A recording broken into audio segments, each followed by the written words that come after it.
हाय दोस्तों, कैसे हैं आप सभी। मैं डॉक्टर आनंद व्यास फिर से अपने YouTube चैनल पर आप सभी का स्वागत कर रहा हूं और आशा कर रहा हूं सभी ठीक है, मस्त है, एंजॉय कर रहे हैं। पर्ट का न्यूमेरिकल लेकर आ गया हूं। सबसे सिंपल न्यूमेरिकल में से एक माना गया है। एग्जाम में आया हुआ क्वेश्चन लेकर आया हूं, देख लेते हैं। ये एग्जाम में लास्ट ईयर आया हुआ क्वेश्चन है, जस्ट लास्ट ईयर आया हुआ क्वेश्चन है। पर्ट का न्यूमेरिकल क्यों लाया हूं? क्योंकि इसका वीडियो हमारे YouTube चैनल पर अवेलेबल नहीं है, इसलिए मैं पर्ट का न्यूमेरिकल लाया हूं। जिन भी बच्चों को न्यूमेरिकल से डर लगता है, जिनको ये लगता है कि सर हमसे न्यूमेरिकल नहीं होंगे, तो ये जो पर्ट का न्यूमेरिकल आ गया है आपके सामने, इसको कल अगर आ गया तो यकीन मानिए ये पूरा वीडियो देखने के बाद आप ये 100% ये क्वेश्चन सही कर लोगे। केवल और केवल एक बार इसकी प्रैक्टिस कर लेना। कितनी बार? मात्र एक बार इसकी प्रैक्टिस कर लेना। ये पर्ट का न्यूमेरिकल ऐसे उड़ा दोगे। बहुत इजी न्यूमेरिकल है, लेकिन बार बार आ गया है। लास्ट ईयर के क्वेश्चन में आया था। बड़ा होता है ये क्वेश्चन यूजुअली, लेकिन लास्ट ईयर में काफी छोटा दिया हुआ है और ये इतना ही MBA के लेवल में तो इतना ही आता है। बीटेक के लेवल में 2-3 स्टेप और बढ़ जाती है। देखिए क्या दिया हुआ है यहां पर। एक क्वेश्चन दिया हुआ है, the estimate time for the activities PERT network. यहां पर लिखा हुआ होगा कि पर्ट नेटवर्क के थ्रू ये सॉल्व करना है। यहां पर एक्टिविटीज दे रखी होंगी, ठीक है, और यहां पर 3 तरीके का टाइम आपको दिया हुआ होगा। एक होगा ऑप्टिमिस्टिक टाइम, एक होगा पेसिमिस्टिक टाइम और एक होगा most likely time. Actual time नहीं दिया हुआ है, यानी टाइम जो एक्चुअल लगने वाला है वो नहीं दिया है, वो हमें कैलकुलेट करना है। उसका एक छोटा सा फॉर्मूला है, वो भी मैं याद करवा दूंगा। Optimistic time, most likely time और पेसिमिस्टिक टाइम ये दिया हुआ होगा एग्जाम के अंदर। और एग्जामिनर बोल रहा होगा कि भैया ये बताओ कि एक प्रोजेक्ट नेटवर्क डायग्राम, यानी कि एक डायग्राम बना के बताओ, ठीक है, यानी कि एक नेटवर्क क्रिटिकल पाथ आपको इसमें आइडेंटिफाई करना है, क्रिटिकल पाथ आइडेंटिफाई करना है और एक्सपेक्टेड प्रोजेक्ट का ड्यूरेशन क्या होने वाला है ये पता करना है। तो ड्यूरेशन हमको दिया हुआ नहीं है, प्रोजेक्ट का नेटवर्क बनाना है, ये क्वेश्चन दिया हुआ है। आइए पहले एक बार प्रोजेक्ट का एस्टिमेशन बनाने से पहले ये तीनों चीजें इस तरीके से दी हुई होंगी। पहले मैंने TO लिख दिया, TM लिख दिया, TP लिख दिया। अब ये TO, TM, TP क्या है? देखो, TO मतलब ऑप्टिमिस्टिक टाइम, TM मतलब मोस्ट लाइकली टाइम और TP मतलब पेसिमिस्टिक टाइम, ठीक है। जो एक्चुअल टाइम होता है T, है ना, जो हम एस्टिमेट करते हैं, इसका फॉर्मूला बड़ा इजी है। फॉर्मूला क्या है? ये TM को 4 टाइम कर दो, TM × 4, क्लियर। और TO और TP इनको जोड़ देना है, यानी कि ये जो लिखा हुआ है TO plus 4 TM plus TP, और इसको डिवाइड करेंगे हम 6 से। किससे डिवाइड करेंगे? 6 से। तो हमारे पास आ जाएगा T। बस एक ही फॉर्मूला हमको याद रखना है, कोई फॉर्मूला याद रखने की जरूरत नहीं है, केवल पर्ट के अंदर यही फॉर्मूला अभी अपन को याद रखना है, क्योंकि एग्जाम में इतना ही है। बाकी इसका स्क्वायर भी होता है, अपन इस सिग्मा का स्क्वायर भी करते हैं, लेकिन अभी अपन को इतना ही याद रखना है और उसका फॉर्मूला भी अलग है, लेकिन अभी अपन को इतना ही याद रखना है। सिग्मा स्क्वायर निकालने का फॉर्मूला अलग है। अभी फॉर्मूला क्या है सर? T का फॉर्मूला सर मेरे को बताइए। तो फॉर्मूला अपन को याद करना है TO, TM, TP, इतना याद हो गया। इधर लिख दो TO प्लस TM, TM में 4 का मल्टीप्लीकेशन जाएगा, बस इतना याद रखना है, प्लस TP, और डिवाइड किससे कर देना है? डिवाइड कर देना है 6 से। बड़ा इजी है एस्टिमेट टाइम कैलकुलेट करना। तो चलिए पहले एस्टिमेट टाइम कैलकुलेट करते हैं, फिर पाथ बनाएंगे और फिर ये क्वेश्चन निपटा देंगे। बहुत आसान क्वेश्चन है, एक बार बस शांति से देखिए। यहां पर मैंने क्वेश्चन लिख दिया है। क्या क्वेश्चन था? 1 to 2, ये TO, TM, TP दिया हुआ है T। अब इसको कैलकुलेट कैसे करना है? देखिए, TM को मेरे को 4 से मल्टीप्लाई करना है, तो जरा सा इसको यहां पे स्मॉल कर देते हैं।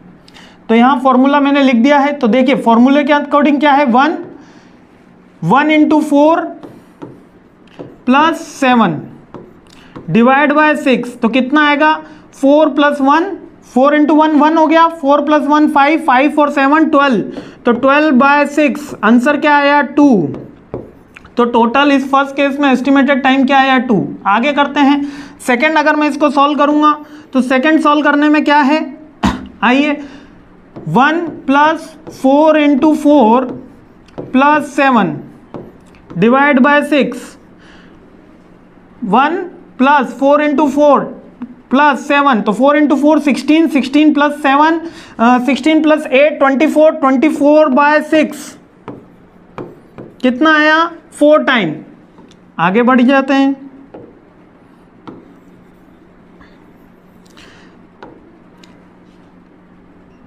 2 plus 2 into 4 plus 8 divide by 6, तो क्या आया 8, 8 प्लस 8 16, 16 प्लस 8 16 प्लस 2 18, 18 बाय 6 क्या आंसर आया 3। जस्ट यहाँ पे मैंने 3 ड्रॉ कर दिया।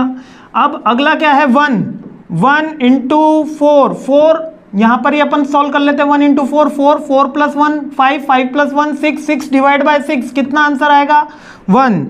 ओके चलिए आगे बढ़ते हैं, आराम आराम से सिखा रहे हैं, कोई जल्दी नहीं है। हाँ तो इसमें क्या कर रहे हैं अपन, इसमें यहाँ देखिए 2 into 2 plus 5 into 4 plus 14 divide by 6, तो 5 इंटू 4 कितना हुआ 20, 20 plus 10 20 plus 10 30, 34 32 plus 2 36, 36 divide by 6, तो आंसर क्या आया 6, तो यहां पर हम 6 लिख देंगे। अगला क्वेश्चन अटेम्प्ट करते हैं, अगला पॉइंट पे चलते हैं। यहां पर 5 है, 5 into 4 20, 20 plus 2 22, 22 plus 8 30, 30 by 6, 30 by 6, तो यहां पर आ गया 5। ठीक है, और लास्ट क्या है हमारा 3 प्लस 6 इंटू 4 प्लस 15, तो कितना हुआ, एक सेकेंड, हाँ divide by 6, 6 into 4 24, 24 plus 3 27, 27 plus 15 42, 42 by 6, तो 7। ये आपकी पूरी टीई बन गया। इतने बनाने में किसी को कोई दिक्कत, ये पूरी की पूरी आपका टीई बन गया। क्लियर हो गया, ये बहुत ही इजी क्वेश्चन है। देखिए एक ही फॉर्मूले को अपन ने बार बार करा और आप ये फॉर्मूले के थ्रू ये बनाना सीख गए। क्लियर हो गया, ये क्या करना है टीएम को 4 टाइम कर देना है। क्लियर हो गया, अब आगे बढ़ते हैं और इसका पाथ फाइंड आउट करते हैं। तो पाथ फाइंड आउट करने के लिए सबसे पहले मेरे को पाथ क्रिएट करना होगा, ड्रॉ करना होगा। तो सबसे पहले देखिए 1 बना हुआ है, 1 किससे आगे जा रहा है सर 2 से आगे जा रहा है तो 2 कर दिया। 1 से आगे और क्या जा रहा है सर 3 जा रहा है तो 3 कर दिया। 1 से आगे क्या जा रहा है 4 जा रहा है तो यहाँ पे मैंने 4 कर दिया। अब 2 से आगे क्या जा रहा है, ये फॉरवर्ड लुकिंग में है, देखिए यहाँ पे फॉरवर्ड हो रहा है ना। 2 के आगे फॉरवर्ड में क्या जा रहा है 5, तो मैंने यहाँ पे 5 बना दिया और एरो कर दिया। अब 3 भी जाके 5 से मिल रहा है तो 3 भी फॉरवर्ड होके किस में जा रहा है 5 में। फिर आगे 4 जा रहा है 6 में तो 4 6 में कर दिया। और अगला 5 6 में, तो 5 को फिर किससे मिला दिया 6 में मिला दिया। ये तो नेटवर्क आपको बनाने इजीली आ जाएगा। 1 2 से 1 3 से 1 4 से 2 5 से 3 5 से 4 6 से, जैसा जैसा इस क्वेश्चन में दिया हुआ है मैंने वो सारी की सारी डिजिट लिख दी है जैसे जैसे यहां पर दिया है। देखो 1 2 से 1 3 से 1 4 से 2 5 3 5 4 5 6 5 6, ठीक है 4 6 से, सॉरी, ये यहां पर इस तरीके से बना दिया। अब सर हमको आगे क्या करना है, अब हमने यहां पर एस्टिमेटेड टाइम निकाल रखा है। देखिए 1 2 से जा रहा है तो एस्टिमेटेड टाइम कितना है, एस्टिमेटेड टाइम आ रहा है 2, ठीक है। 1 3 से जा रहा है तो एस्टिमेटेड टाइम कितना है 4, और 1 5 4 से जा रहा है तो एस्टिमेटेड टाइम कितना है 3। इसी तरीके से 2 5 से जा रहा है तो एस्टिमेटेड टाइम कितना है 1, 3 5 से जा रहा है तो एस्टिमेटेड टाइम कितना है 6, ठीक है। 4 6 से जा रहा है तो एस्टिमेटेड टाइम कितना है, 4 6 से जा रहा है तो एस्टिमेटेड टाइम है 5, और 5 6 से जा रहा है तो एस्टिमेटेड टाइम आ गया 7। क्लियर, मतलब जो भी टाइम निकल रहा है मैं उस एरो के ऊपर उसको ड्रॉ कर देता हूं। 1 2 से 2, 1 3 से 4, 1 4 से 3, 2 5 से 1, जो भी उसके ऊपर टाइम आ रहा है अब इसको अपन को सॉल्व करना है। पहले तो क्या होता था सीपीएम के अंदर हम उसके ऊपर प्रोबेबिलिटी से मल्टीप्लाई कर देते थे और वो वैल्यू लिख देते थे। अब यहां पर फॉरवर्ड लुकिंग अप्रोच चलना है। एक छोटी सी इसके अंदर याद रखना कि जब मैं फॉरवर्ड में जा रहा हूं तो हमेशा मैक्सिमम बात करूंगा, ठीक है। और जब मैं बैकवर्ड में आता हूं तो मैं मिनिमम ऑप्ट करता हूं। इतना याद रख लेना, यानी जब मैं आगे जाऊंगा तो बड़ा चढ़ा के बात करूंगा और जब मैं पीछे आऊंगा तो घटा के बात करूंगा। इसको याद रखने की ट्रिक है। अब ये क्यों निकाला, ये इसलिए निकाला क्योंकि यहाँ पर मेरे को इसका टाइम कैलकुलेट करना है। एक तरीके से मेरे को ऐसी टेबल हर कॉलम पे, हर पॉइंट पे बना लेनी है। ठीक है,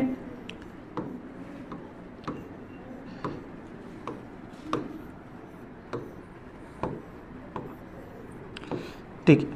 अब जो इस कॉलम का मतलब क्या है सर, ये जो कॉलम मैंने बनाया है, इस कॉलम का मतलब यहां पर ये जो नीचे वाला ब्लॉक है ये अर्लीस्ट टाइम बताता है, ठीक है, और ऊपर वाला कॉलम है ये लेटेस्ट टाइम बताता है। इतना याद हो गया, नीचे वाला अर्लीस्ट और ऊपर वाला लेटेस्ट।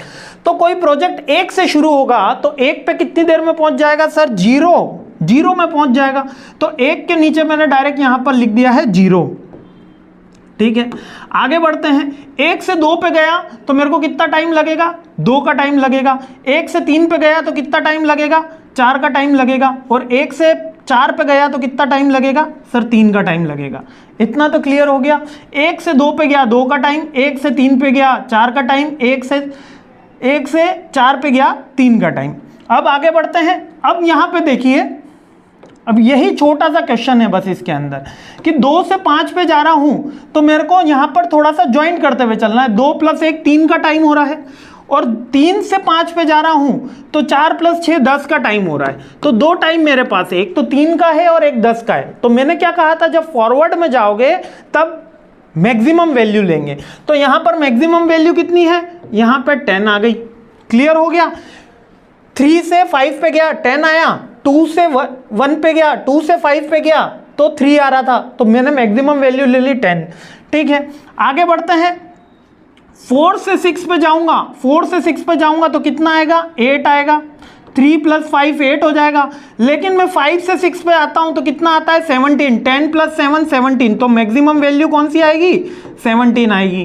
क्यों, क्योंकि इन दोनों में बड़ी कौन सी है, 17 है। तो यहां पर मेरा जो पाथ के अंदर लास्ट वैल्यू जो निकल कर आई है वो 17 निकल कर आई है। ठीक है, अब जब मैं 17 तक आ गया हूं तो अब मेरे को बैकवर्ड भी तो जाना होगा। तो मैं बैकवर्ड जाऊंगा। यहां पर कौन सा टाइम है, यहां पर ये मैंने टाइम ले रखा है अर्लीस्ट, तो उसके ऊपर आएगा लेटेस्ट टाइम। तो 17 के ऊपर जस्ट यहां पे रिपीट में 17 आएगा। अब मेरे को बैकवर्ड चलना है। 6 से गया मैं 5 के ऊपर, 6 से जैसे 5 के ऊपर जाऊंगा तो कितना टाइम ड्यूरेशन है, 7 का टाइम ड्यूरेशन है। तो 17 - 7 कितना हो गया, 10 हो गया। इसी तरीके से 6 से मैं 4 की तरफ जाऊंगा तो 17 - 5 कितना हो जाएगा, 17 - 5 सर 12 का टाइमिंग हो जाएगा। ठीक है, इसी तरीके से अब मैं 5 से जा रहा हूं, बैकवर्ड साइड में जा रहा हूं, है ना। 5 से जा रहा हूं 2 पे तो कितना आ रहा है, 10 - 1 तो यहां पर 9 आ जाएगा क्योंकि 1 का टाइमिंग है ना ये वाला। और 5 से जाऊंगा 3 पे तो 10 - 6 तो कितना आ जाएगा, 4 आ जाएगा। 10 - 6 4 आ जाएगा। अब यहां पर आइए, 4 से मेरे को जाना है 1 पे, 4 से मेरे को जाना है 1 पे, 3 से मेरे को जाना है 1 पे, और 2 से मेरे को जाना है 1 पे। तो सबसे अगर मैं 3 से 1 पे जा रहा हूं तो यहां पे 0 का टाइम आएगा। 12 से यहां पे जाऊंगा तो मेरे को कितना माइनस होगा, 12 + 3 9। एक तो आ रहा है 0, एक आ रहा है 9, और अगर मैं यहां 2 से जा रहा हूं तो एक आएगा 7, क्योंकि 9 - 2 7, 4 - 4 0, और 12 - 3 9। तो अब मैंने क्या कहा था, जब बैकवर्ड में जाएंगे तब कौन सी चीज देखेंगे, शॉर्टेस्ट। तो शॉर्टेस्ट टाइम कौन सा है, शॉर्टेस्ट टाइम इसके अंदर हमारा आ गया है ये 0 वाला। तो यहां से मैं कौन से पाथ से जाऊंगा, इस पाथ से जाऊंगा। तो अगर क्रिटिकल पाथ इसमें फाइंड आउट करता हूं, क्रिटिकल पाथ इसमें फाइंड आउट करता हूं तो कौन सा क्रिटिकल पाथ निकलता है, जरा देखते हैं कौन सा क्रिटिकल पाथ निकलता है। एक सेकेंड, हाँ ये क्रिटिकल पाथ देखिए आप कौन सा निकल रहा है। मैं पहले जाऊंगा 1 से 4 पे, फिर 4 से जाऊंगा 5 पे, और 5 से जाऊंगा 6 पे। तो मेरा जो क्रिटिकल पाथ आया है वो आया है 1 से 3, 3 से 5, 3 से 5 से बाद 6। यानी 1 से 4 का ड्यूरेशन करते हुए मैं 3 पे आ रहा हूँ, है ना, ये 4 पे नहीं जा रहा हूँ, 3 पे आ रहा हूँ। क्यों सर आपने ये कैसे मान लिया कि ये आपका क्रिटिकल पाथ है? ये इसलिए मान लिया, इसके 2 कारण हैं। एक तो जिस सेल पे मैं जा रहा होता हूँ, जिस पॉइंट पे मैं जा रहा होता हूँ, उसके ऊपर की दोनों टोटल इक्वल होनी चाहिए। यहाँ भी 4 है, यहाँ भी 4 है, यहाँ भी 10 है, यहाँ भी 10 है, यहाँ भी 17 है, यहाँ भी 17 है। सेकेंड पॉइंट ये कहता है कि इसमें से अगर मैं इसका ड्यूरेशन माइनस करता हूं तो नेक्स्ट पहुंचना चाहिए। जैसे 10 में से 6 घटाऊंगा तो 4 आना चाहिए, 17 में से 7 माइनस करूंगा तो 10 आना चाहिए। तो यहां पर इस क्वेश्चन में क्रिटिकल पाथ जो निकल कर आया है वो निकल कर आया है 1 3 1 3 कॉमा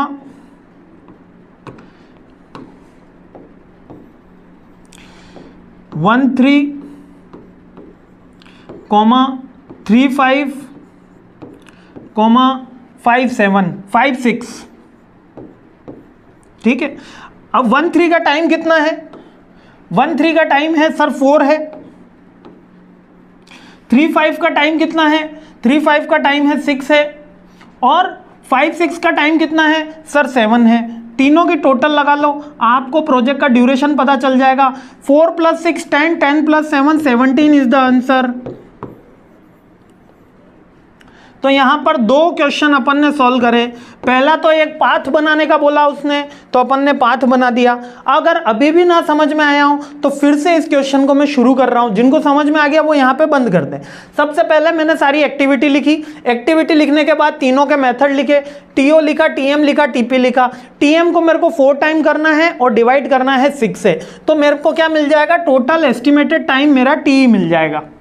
ठीक है, जब मैं टी कैलकुलेट करने के लिए आया और मैंने सारा का सारा टी कैलकुलेट करा, तो मैंने जब कैलकुलेट करा तो मेरे को पता चला 1 × 1 + 1 × 4 + 7 डिवाइड बाय 6। ये फॉर्मूले से सॉल्व करा तो मेरी वैल्यू आई 2 4 3 1 6 5 7।